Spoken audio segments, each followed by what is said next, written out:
हल्दी लो, स्नॉट कर लो। ओलंपिक्स में अमेरिकन शूटर्स ज्यादा मेडल्स नहीं जीत पा रहे इस साल। जीतेंगे भी कैसे? उनके शूटर्स तो बिजी बैठे हैं स्कूल्स और प्रेसिडेंट रैलीज में।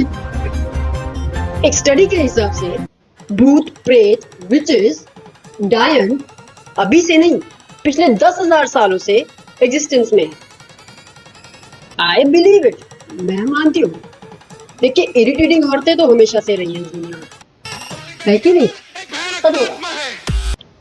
आजकल जेनजीज जो थम्स अप इमोजी है उससे ऑफेंड हो रहे हैं।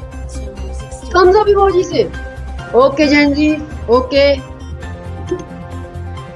ओके जेनजीज, आप जेनजी रिलैक्स क्यों नहीं करते? किचन में जाओ, हल्दी लो, स्नॉट कर लो।